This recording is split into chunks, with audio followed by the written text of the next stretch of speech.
कुफ़ार मक्का और कुरैश मक्का ने जब ये कहा कि अगर कुरान हक है तो फिर हम पर आसमान से पत्थर या दर्दनाक अजाब क्यों नाजिल नहीं होता, क्योंकि वो मुनकिर थे। उनका कहना यह था कि अगर कुरान सच्चा है तो फिर हम पर अजाब नाजिल क्यों नहीं होता, और वो इसका मुतालबा करते थे कि अगर आप सच्चे हैं तो माज़अल्लाह हम पर अजाब नाजिल हो जाना चाहिए, क्योंकि हम इनकारी हैं।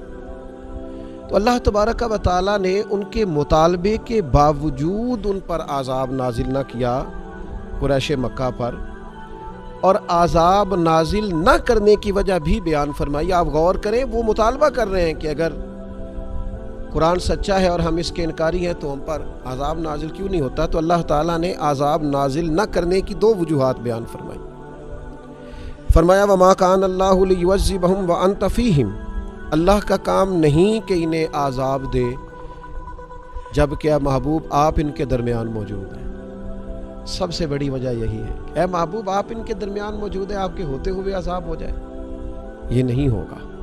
रसूल रहमत सल्लल्लाहु ताला अलैहि वसल्लम मौजूद हैं तो अज़ाब नाजिल नहीं होगा। फिर फरमाया वमा कान अल्लाहु मुअज़्ज़िबहुम व हुम यस्तग़फ़िरून, और अल्लाह इन्हें आज़ाब करने वाला नहीं जब तक कि वो बख्शिश मांग रहे हैं, जब तक कि वो इस्तिग़फ़ार कर रहे हैं। चूंकि उनके दरमियान सहाबा बैठकर इस्तिग़फ़ार करते थे, अल्लाह तबारक व तआला ने उन पर आज़ाब नाजिल नहीं फरमाया। एक तो ये कि नबी करीम अलैहिस्सलाम मौजूद है, और दूसरा हुजूर के गुलाम वहाँ इस्तिग़फ़ार करते।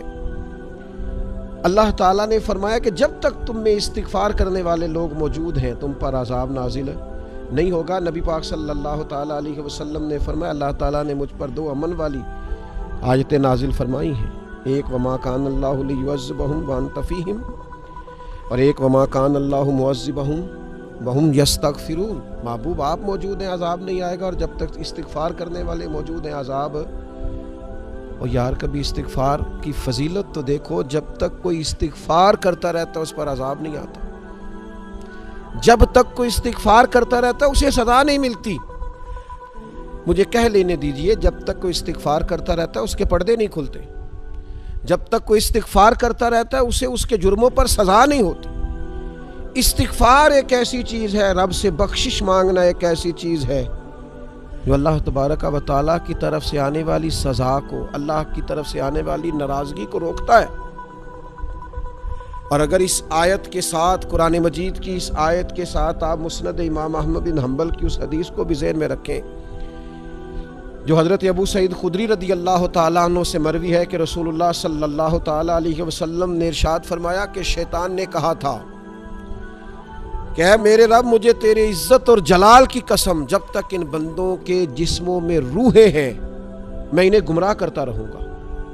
तो अल्लाह तबारक व तआला ने फरमाया मुझे भी अपनी इज़्ज़त और जलाल की कसम, जब तक वो मुझसे इस्तिग़फ़ार करते रहेंगे मैं भी इन्हें माफ़ करता रहूँगा, इन्हें माफ़ी होती रहेगी जब तक ये इस्तिग़फ़ार करते रहेंगे। मेरी अपील है हर उस शख्स से जो किसी भी मुश्किल का शिकार है, किसी भी आजमाइश का शिकार है, किसी भी ज़हनी परेशानी का शिकार, वो किसी भी किस्म के दबाव का शिकार है, किसी उलझन का शिकार है, किसी तकलीफ़ में है, किसी दर्द में है, फ़क्र में है, आजमाइश में है, कर्ज़ में है, बीमारी में है, परेशानी में है, वो अपने रब की बारगाह में इस्तिग़फ़ार पढ़े।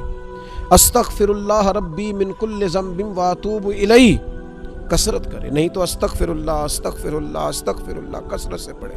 किसी भी सूरत में अपने मालिक के हुज़ूर इस्तिग़फ़ार करता रहे, करम होता रहेगा, रहमत होती रहेगी, बख्शिश मिलती रहेगी, अल्लाह दरगुज़र फरमाएंगे।